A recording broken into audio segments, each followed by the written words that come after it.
그러니까 독도를 점령하면 그 다음 울릉도다. 제주도에서 군사훈련을 하여서 그 다음에 한국을 점령하자. 독도를 모르는 사람들이 꽤 많습니다. 그 이유는요, 여론조사를 할 때 앞에 그 독도가 일본 영토라는 내용을 그냥 찍고 하니까 독도라는 게 있네, 이거 보면 일본 게 아니냐, 일기예보에서 안 하기 때문이죠. 한국은 매일같이 일기예보에서 독도의 날씨 보고 있는데, 미국 사람들 중에서 돈이 필요한 정치인들도 많지 않습니까? 일본 돈을 받았던 미국 정치인들이 꽤 많습니다.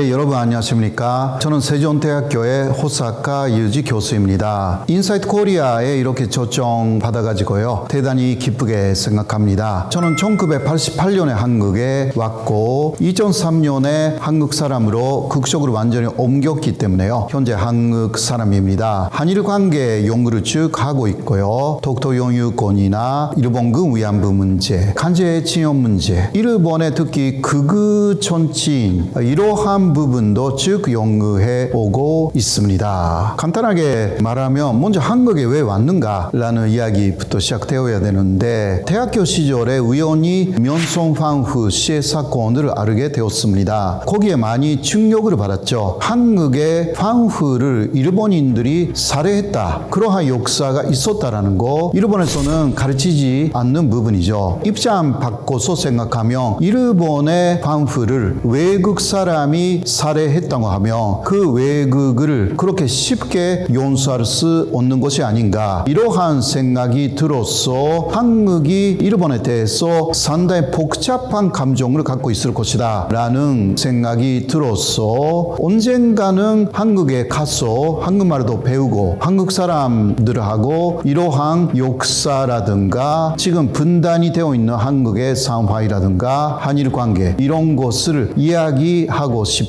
라는 것이 동기가 되어서 결과적으로 한국에 오게 되었어요. 대학원에 들어가서 연구하는 과정에서 일제감정기에 일본이 한국에 남기고 떠난 책들이 20만 권 정도 남아있다라는 것을 알게 되었습니다. 예를 들면 현재 국립중앙도서관이라든가 서울대학교라든가 많이 남아있는 것을 알게 돼가지고 제 박사 논문은 그러한 책이라든가 일제가 남기고 간 자료를 연구하면서 박사 논문이 나왔습니다. 그것을 계속 연구하려면 한국에 남아야 되겠다, 학술적인 동기가 먼저 있었고요. 한국에 쭉 살았기 때문에 1988년부터 국적으로 바꾼 것은 2003년이기 때문에요, 2002년에 신청을 했는데 14년, 15년 한국에서 살아봤더니 저에게 맞는 것입니다. 한국 분들이 굉장히 친절하고 한국 문화, 한국이라는 나라를 제가 굉장히 좋아하게 된 거죠. 애기 엄마도 한국 사람이고요. 이러한 면에서 저는 한국에 남아서 연구도 하고, 일본에 돌아가면 몇 번이나 국립중앙도서관이라든가 와야 되니까 일본에서는 볼 수 없는 자료들이 많습니다. 당시 한일 월드컵 있었습니다. 2002년에. 그때 한국이 4강이 되기도 했고요. 한일 관계가 굉장히 좋아졌습니다. 그때 일본인들도 한국을 굉장히 응원한 모습이 있었어요. 한국하고 일본이 이제 사이가 좋은 관계가 될 것이기 때문에 국적이라는 게 별로 문제가 되지 않는 시대가 올 것이 아닌가 당시 생각하여서 기화, 국적을 바꾸는 것을 결정한 것이었습니다. 연구를 중심으로 동기가 있었기 때문에 한일 관계를 좀 더 한국의 시각에서 볼 수 있게 됐다. 일본 쪽의 시각은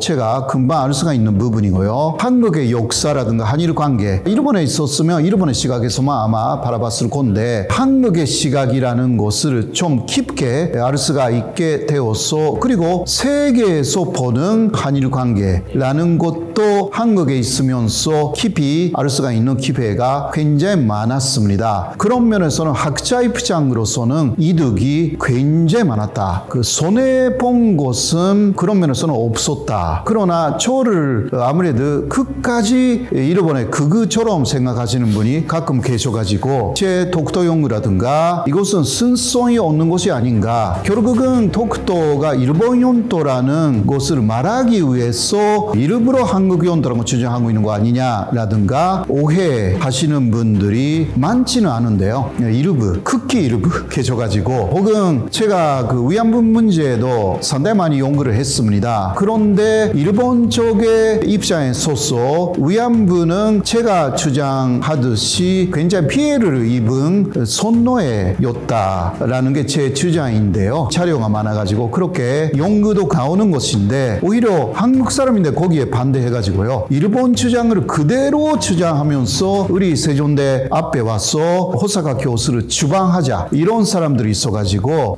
제가 그렇게 주목을 받고 있는 건가? 처음 이거 당했을 때 상당히 당황을 했거든요. 초에 한국에서의 행복과 그러한 어려움 아무래도 제가 학자이기 때문에 제 주장을 중심으로 이루어지고 있다 그렇게 생각합니다. 독도가 한국 연도다라는 논리적인 부분 특히 국제법상의 논리에 있어서는 일본보다 앞서가고 있습니다. 그거는 확실합니다. 국제사법재판소에 가면 한국이 분리해질 것이다 라든가 이러한 이야기가 좀 있기는 하지만 그렇지 않습니다. 사실 가면 이길 수가 있는 부분들이 그러한 연구 저도 포함해서요. 한국 학자들은 열심히 해왔습니다. 그래서 일본은 한산 독도가 일본 연도라고 하면서도 우리가 갖고 있는 국제법적으로 특히 샌프란시스코 조약상 독도는 한국 연도다라는 부분을 깨지 못하고 있는 것입니다. 일본이 대단히 중요한 부분이고요. 그러한 국제법상의 싸움이 있다. 우리가 상당히 앞서가고 있고 앞으로도 일본이 깨기가 어려울 것이다. 이렇게 말씀드릴 수가 있습니다. 독도의 위치가 대단히 중요합니다. 독도는 동해의 한가운데에 있고요. 일본이 한국으로 올 때 몇 개 섬이 있는데요. 독도 그리고 남쪽에는 대마도가 있잖아요. 일본은 그 양쪽을 지정학상 대단히 중요한 위치로 생각하고 있습니다. 그러니까 독도를 점령하면 그 다음 울릉도다. 이게 일본의 메이지 유신 직전에 한반도를 어떻게 공략하는가 주장한 요시라 쇼인이라는 사람이 있었습니다. 그 요시라 쇼인의 계보가 아베 신조 천천히까지 오는 것인데요. 침략의 계보라고 할 수가 있는데 가운데는 이토 히로부미도 들어가 있습니다. 그 요시라 쇼인이 1850년대에 한 이야기에 이런 게 있습니다. 울릉도 그리고 대마도 제주도에서 군사훈련을 하여서 그 다음에 한국을 점령하자. 사실 울릉도라는 곳은 독도가 포함되어 있기 때문에 독도 울릉도 일본에서 보면 한반도를 침략하기 위한 지정학적인 거점인 것입니다. 일본에 있어서는 독도는 군사 기지의 개념을 갖고 있습니다. 로이르 전쟁을 했을 때 일본은 독도에 해저 케이블을 갈았고 만루도 세우고 사실상 군사 기지로 사용해가지고 일본 해군하고 싸우는 러시아 발틱 함대를 정확하게 감시하여서 그 상황을 일본의 해저 케이블을 통해서 연락을 했습니다. 1945년 일본이 패전한 이후에 연합국이 독도를 어느 나라 연도로 하느냐라는 샌프란시스코 조약의 초안이 만들어지기 시작했는데 그때도 일본이 미국 사람들을 많이 로비해가지고 독도를 일본 연도로 해준다면 독도에 미국을 위해서 기상관측 기지나 레이더 기지를 만들어 주겠다 이런 이야기를 한 적이 있습니다. 그러니까 독도는 그런 면에서 한반도 나아가서 아시아 대륙에 진출하기 위한 기지 작은 섬이지만 군사적인 요충지다. 물론 경제적인 중요성이 없지 않아 있지만 그런 것보다 이게 일본에 있어서 독도의 중요성 한국에서 독도는 반대로 말하면 역시 비슷한 지정학적인 의미로 독도가 베끼면 그 다음 울릉도가 베낀다. 이거는 1905년에 과거의 상황하고 대단히 비슷하다. 한국을 지키기 위해서. 그러니까 울릉도까지 그런 식으로 일본이나 다른 나라가 또 올라온다면 그거는 그 다음은 한반도이기 때문에 바로 독도에서 모든 것을 막아야 하는 것입니다. 그 여론조사는 가끔 있습니다. 일본에서요. 독도가 일본 영토라고 생각하는 사람들이 높게 나와요. 90% 이상으로 나오는 경우가 많은데 그러나 보통 일본인들에게 물어보면 독도를 모르는 사람들이 꽤 많습니다. 그 이유는요. 여론조사를 할 때 앞에 그 독도가 일본 영토라는 내용을 그냥 쭉 읽게 해요. 일본은 그냥 전화로 하지 않고 페이퍼로 여론조사를 할 경우가 대단히 많습니다. 그 경우는 독도가 일본 영토라는 게 앞에 다 나와 있어요. 그것을 읽고 하니까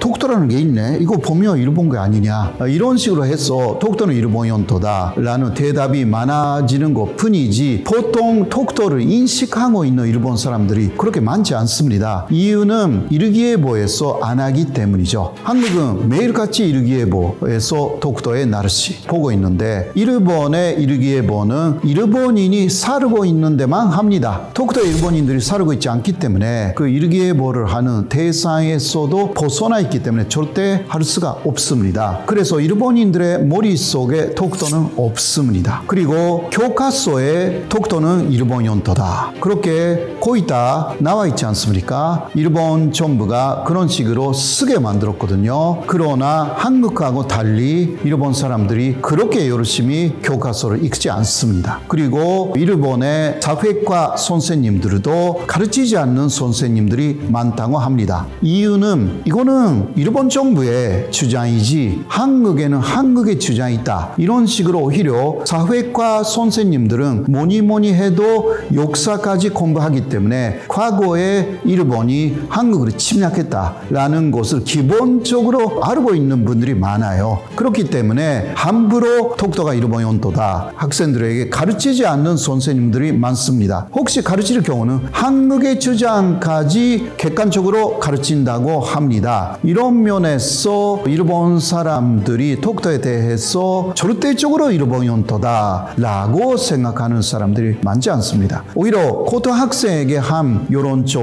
여론조사에서는요 이렇게 나왔어요. 독도가 일본 영토라고 대답한 고등학생 9%, 독도가 한국 영토라고 대답한 고등학생 21%, 반대죠. 나머지 모른다. 이러한 여론조사가 있는 정도입니다. 그거는 일본의 정치 세력이다. 일본 정치권 안에서 독도가 일본 영토다라고 정확하게 주장하고 있는 정당은 자민당이고요. 야당 쪽에서도 극우적인 정당이 있기는 합니다. 보수적인 정당도 있고요. 예를 들면 일본 유신회라든가 국민민주당이라든가 그런 사람들은 야당이라고 해도 보수적이에요. 보수적인 정치인들은 독도는 일본 영토라고 정확하게 말합니다. 다른 예를 들면 공명당이라든가 공명당은 자민당하고 연립 정권을 만들고 있는 여당이기는 하지만 좀 불교 세력이기도 하고 병파 세력이에요. 그러니까 이러한 부분에 대해서는 정확하게 말을 안 합니다. 물론 독도는 한국 영토라고 하면 또 일본 안에서 많이 지지를 잃어버릴 가능성이 있기 때문에 그러나 독도는 일본 영토다 이런 말을 많이 안 합니다. 미국의 정책상 일본이 대단히 중요한 위치에 있습니다. 현재는 미국의 진영 중에서 반대가 되는 북한이나 러시아, 중국이죠. 이 세력을 견제하기 위해서 일본이 중요하다. 한국도 중요해요. 그러니까 한국하고 일본에 대해서 미국이 편을 듣는 그러한 경향이 기본적으로 있습니다. 일본은 패전 국가였습니다. 그렇기 때문에 일본 안에 극우파는 잘못하면 미국의 노예가 될 가능성이 있다. 특히 A급 전범이었지만 석방된 사람들 중에는 미국을 로비하지 않으면 절대 안 된다 한 사람들이 있습니다. 그 사람들이 굉장히 큰 재단을 만들어서 미국 사람을 돈으로 로비하고 있습니다. 이게 굉장한 규모입니다. 이런 부분이 있기 때문에 미국 사람들 중에서 돈이 필요한 정치인들도 많지 않습니까? 일본 돈을 받았던 미국 정치인들이 꽤 많습니다. 그러면 결과적으로 일본에 유리한 이야기를 하거나 한국하고 일본이 역사적으로 다투고 있는 부분에서 일본 편을 들거나 이런 사람들이 전혀 없는 게 아닙니다. 물론 반대로 위안부 문제라든가요. 이러한 부분은 한국이 미국의 국회의원도 설득을 했습니다. 특히 위안부 피해자 할머니들이 미국에 가서 많은 활동을 했습니다. 이거는 정말 문제가 있다 해서 유엔까지 갔어요. 위안부 문제. 이것은 선노의 문제다. 일본의 범죄다라고 유엔의 인권위원회가 결정한 것이 1996년입니다. 그 이후 바뀌지 않았습니다. 미국도 그러한 영향을 받고 있어가지고요. 그래서 일본은 이것도 바꾸려고 위안부 문제라는 것은 문제가 없었다. 자발적으로 위안부가 된 사람들이다. 이런 식으로 유엔하고 미국을 바꾸려고 굉장히 많은 돈을 부리고 있어요. 그러니까 앞으로도 주시해야 되는 부분이다. 독도에 대해서 역시 대단히 중요한 것은요. 독도가 확실하게 한국 영토이고 일본 주장이 잘못되어 있다. 왜곡되어 있고 거짓말이다. 라는 것을 많이 알리는 것이 중요합니다. 알리는 상대는 특히 미국이에요. 왜냐하면 미국이 역시 독도 문제에도 영향이 있었기 때문이죠. 혹은 선진국 나라들 모든 나라에 그것을 알릴 필요는 없고 그러나 G7 정도는 잘 알려야 되고 G20 중국이라든가 힘이 있는 나라들에게는 독도가 한국 영토라는 것을 정확하게 알려야 돼요. 그러기 위해서는 연구라는 게 대단히 중요합니다. 연구를 해야 합니다.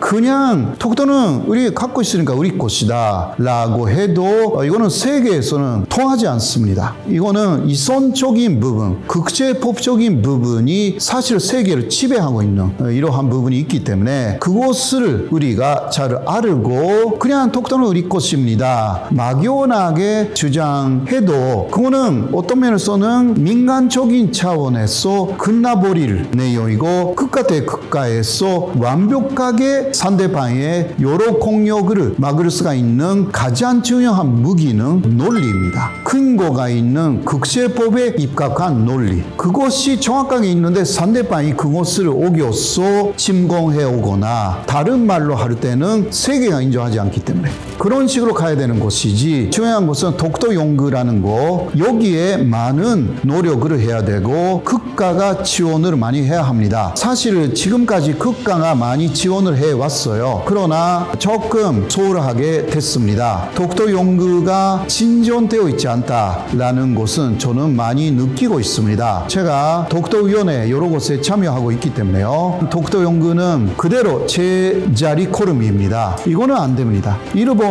상대를 연구하고 적을 알고 나를 알으며 백성해도 위태롭지 않다. 이러한 나라이기 때문에 자신들의 논리를 계속 개발합니다. 그러니까 그것을 이기려고 하면 한국도 지금까지 이기고 있었지만 그것으로 만족하지 않고 계속 새로운 역사적인 사실이나 국제법적인 정당한 해석을 또 내놓아야 합니다. 이게 조금 둔해졌어요, 요새요. 특히 현 정권이 한일관계 개선이라고 하니까 독도 문제를 간접하지 않을 우려도 여러 곳에서 나와 있거든요, 사실. 한국 정권은 어느 정권이 들어온다 하더라도 독도라는 섬은 지켜야 하기 때문에요. 이 섬을 지키지 못하면 일본이 들어오고 지정학적인 역학관계가 무너지기 시작하는 것입니다. 그것을 막기 위해서 독도를 완벽하게 지키고 연구, 실제적인 지배, 실효 지배, 기반은 역시 세계가 인정할 수 있는 논리.